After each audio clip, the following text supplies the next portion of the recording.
Assalamualaikum warahmatullahi wabarakatuh.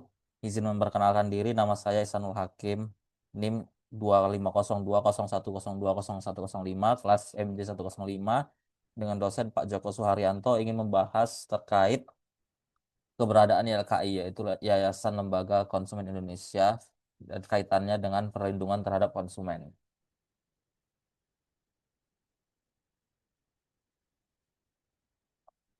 Materi pada pembahasan kali ini saya bagi menjadi 6. Yang pertama pendahuluan, kemudian mekanisme penanganan aduan, kemudian sinergi dan kolaborasi antar lembaga, kemudian peran dan fungsi LKI, kemudian tantangan, kesimpulan, dan terakhir rekomendasi ataupun ide.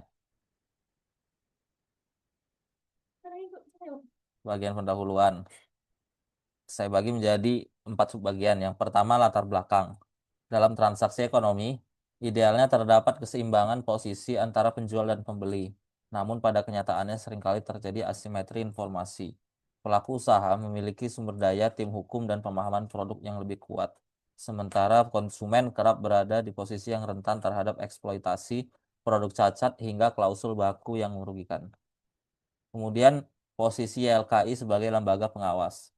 Di tengah tantangan tersebut, hadir Yayasan Lembaga Konsumen Indonesia atau kita sebut sebagai YLKI yang didirikan sejak tahun 1973. YLKI bukan sekadar organisasi nirlaba biasa, melainkan pilar penting yang berperan sebagai penyambung lidah masyarakat. Keberadaan YLKI menjadi krusial untuk menyeimbangkan relasi kuasa antara konsumen, pelaku usaha, dan pemerintah regulator. Kemudian urgensi perlindungan konsumen. Perlindungan konsumen bukan hanya soal ganti rugi material, melainkan tentang hak atas keamanan, hak atas informasi, dan kedaulatan konsumen. Dan yang selanjutnya adalah landasan hukum utama. Seluruh pergerakan perlindungan konsumen di Indonesia, termasuk legalitas peran YLKI, berakar pada Undang-Undang Nomor 8 Tahun 1999 tentang perlindungan konsumen. Undang-undang ini memberikan mandat bagi lembaga swadaya seperti YLKI untuk melakukan pengawasan terhadap pasar dan memberikan bantuan hukum bagi konsumen. Selanjutnya adalah mekanisme penanganan aduan. Dibagi menjadi beberapa mekanisme. Yang pertama adalah registrasi dan verifikasi awal konsumen melakukan pendaftaran melalui portal resmi pelayanan ylki.or.id. Kemudian YLKI akan memverifikasi apakah pengadu adalah konsumen akhir dan apakah sudah ada upaya komplain sebelumnya ke pelaku usaha.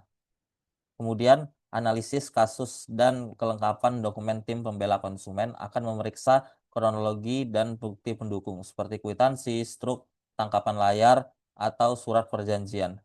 Jika data tersebut tidak cukup, laporan akan ditangguhkan atau diminta pelengkap.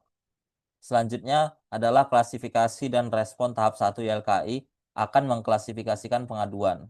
Seringkali YLKI memberikan nasihat hukum, advice kepada konsumen tentang langkah apa yang harus diambil secara mandiri berdasarkan Undang-Undang Perlindungan Konsumen. Selanjutnya adalah klarifikasi ataupun somasi kepada pelaku usaha tersebut jika kasus layak ditindaklanjuti. YLKI akan mengirimkan surat klarifikasi atau somasi kepada pelaku usaha yang diadukan untuk meminta penjelasan atau pertanggungjawaban dari sisi mereka. Selanjutnya adalah proses mediasi, yaitu apabila pelaku usaha merespons, YLKI akan bertindak sebagai mediator ataupun penengah untuk mempertemukan kedua belah pihak guna mencapai kesepakatan damai ataupun win-win solution.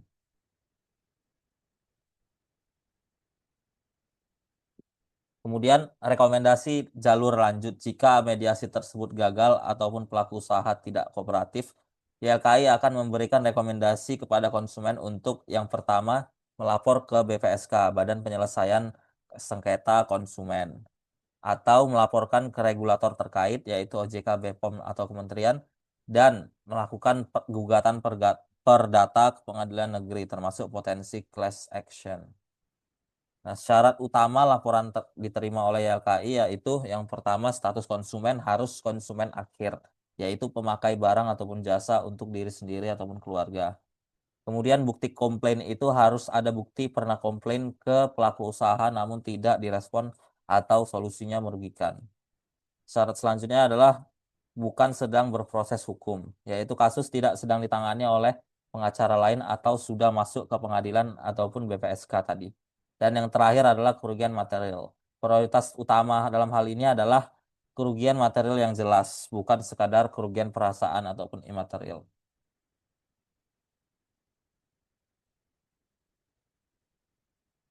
Bagian selanjutnya adalah sinergi dan kolaborasi antar lembaga di kementerian. Yang pertama adalah hubungannya dengan Kementerian Perdagangan, yaitu harmonisasi kebijakan dan regulasi perlindungan konsumen nasional. Selanjutnya adalah hubungannya dengan KPPU, yaitu mengawasi praktek monopoli yang merugikan pilihan konsumen di pasar. Selanjutnya adalah sinergi dan kolaborasi dengan akademisi dan universitas, yaitu melakukan riset dan kajian ilmiah terkait perilaku produsen dan hak konsumen. Selanjutnya adalah sinergi dengan media massa, yaitu sosialisasi masif mengenai hak-hak konsumen dan peringatan dini terkait produk yang berbahaya. Selanjutnya adalah sinergi dan kolaborasi dengan OJK, yaitu mengenai harmonisasi kebijakan dan regulasi perlindungan konsumen nasional.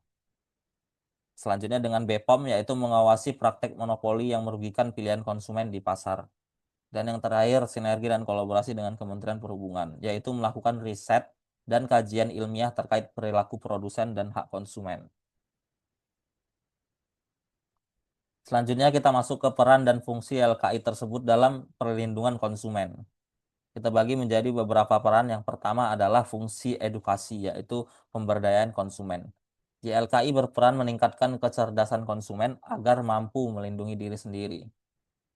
Terkait literasi hak dan kewajiban, yaitu menyebarkan pemahaman tentang hak-hak konsumen sesuai Undang-Undang Nomor 8 Tahun 1999, seperti hak atas kenyamanan, keamanan, dan informasi yang jujur. Kemudian terkait sosialisasi produk, yaitu memberikan peringatan dini mengenai produk atau layanan yang beresiko bagi kesehatan, keselamatan, maupun finansial, seperti bahaya zat kimia tertentu atau tren penipuan daring. Kemudian fungsi dan peran yang kedua adalah fungsi advokasi ataupun pembelaan konsumen. Ini adalah peran paling terlihat, di mana YLKI bertindak sebagai pengacara bagi masyarakat luas. Terkait penanganan aduan, itu menjadi wadah bagi konsumen untuk melaporkan ketidakadilan yang dialami dalam transaksi barang atau jasa. Kemudian terkait mediasi sengketa, hal tersebut memfasilitasi pertemuan antara konsumen yang dirugikan dengan pelaku usaha untuk mencari solusi tanpa harus selalu berakhir di pengadilan. Dan yang terakhir yaitu gugatan kelompok ataupun class action, yaitu YLKI memiliki legal standing untuk mengajukan gugatan hukum atas nama kepentingan publik jika terjadi pelanggaran masif oleh pelaku usaha. Fungsi yang ketiga adalah fungsi pengawasan, yaitu YLKI bertindak sebagai mata dan telinga masyarakat terhadap praktik industri di pasar. Dalam hal survei dan pengujian produk, yaitu melakukan riset independen terhadap kualitas produk di pasar, misalnya uji laboratorium dan ataupun tarif layanan publik. Kemudian terkait pengawasan iklan, yaitu mengawasi iklan-iklan yang dianggap menyesatkan atau memberikan janji palsu pada konsumen. Dan fungsi selanjutnya adalah fungsi rekomendasi kebijakan, yaitu berperan sebagai mitra kritis pemerintah dalam merumuskan regulasi, memberikan masukan kepada DPR atau kementerian terkait pembuatan undang-undang agar lebih berpihak pada konsumen, serta mendorong standar pelayanan minimal pada sektor-sektor strategis seperti transportasi, listrik, air, dan juga kesehatan. Tantangan yang dihadapi oleh YLKI adalah sebagai berikut. Yang pertama, masifnya transaksi digital dan e-commerce. Dahulu, aduan konsumen itu bersifat fisik dan lokal. Nah, sekarang tantangannya adalah ekonomi digital yang tidak mengenal batas antar negara. Anonimitas penjual, yaitu sulitnya melacak pelaku usaha nakal di platform media sosial atau marketplace, dan keamanan data pribadi, yaitu kebocoran data konsumen yang melibatkan perusahaan teknologi besar memerlukan keahlian teknis tingkat tinggi untuk diadvokasi. Kemudian tantangan selanjutnya adalah keterbatasan kewenangan eksekusi. Sebagai lembaga perlindungan konsumen swadaya masyarakat, YLKI memiliki batasan dalam hal hukum, yaitu hanya bersifat mediasi dan juga ketergantungan pada regulator. Tantangan selanjutnya adalah literasi konsumen yang masih rendah.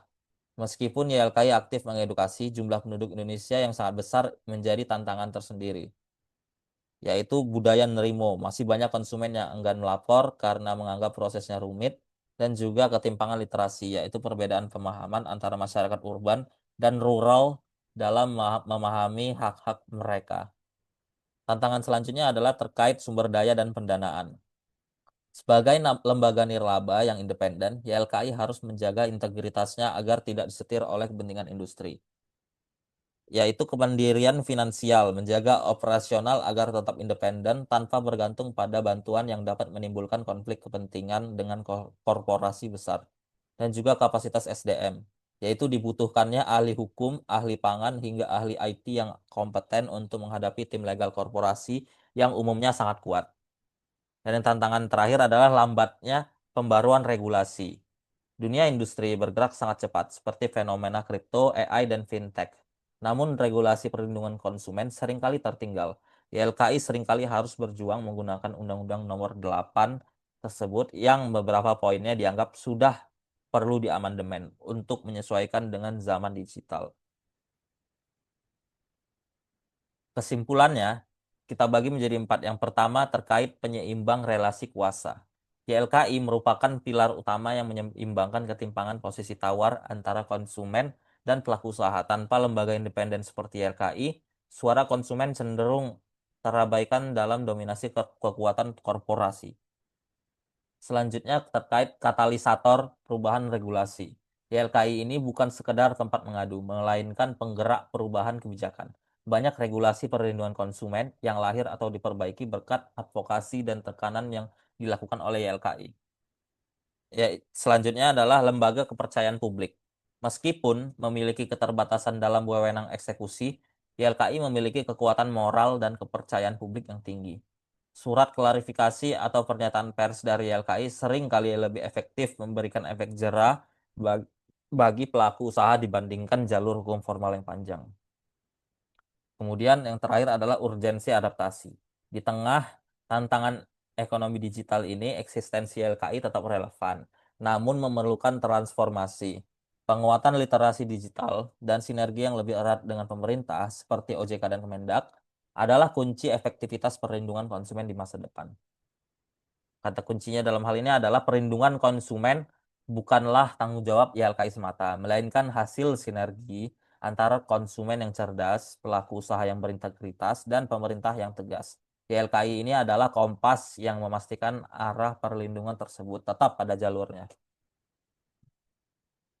Selanjutnya, bagian yang terakhir adalah rekomendasi ataupun ide terkait pengembangan ke depannya. Dibagi menjadi dua. Yang pertama, terkait digitalisasi sistem pengaduan, omnichannel. Untuk menjangkau generasi muda, Gen Z dan Alpha, YLKI perlu melakukan transformasi digital pada sistem layanannya. Hal tersebut dapat berupa mobile apps terintegrasi, yaitu pengembangan aplikasi yang memungkinkan konsumen memantau status aduannya secara real time, seperti sistem pelacakan paket. Kemudian bisa berupa AI chatbot, yaitu penggunaan kecerdasan buatan untuk memberikan konsultasi hukum dasar secara instan 24/7 bagi konsumen yang butuh jawaban cepat. Rekomendasi selanjutnya yaitu terkait edukasi ke kurikulum pendidikan. Agar konsumen cerdas terbentuk sejak dini, perlindungan konsumen tidak boleh hanya bersifat reaktif. Hal tersebut dapat berupa konsumen goes to school contohnya, yaitu bekerja sama dengan Kemendikbudristek untuk memasukkan literasi keuangan dan hak konsumen dalam kurikulum pendidikan dasar dan menengah saat ini. Sekian dari saya, terima kasih. Wabillahi taufiq wal hidayah. Wassalamualaikum warahmatullahi wabarakatuh.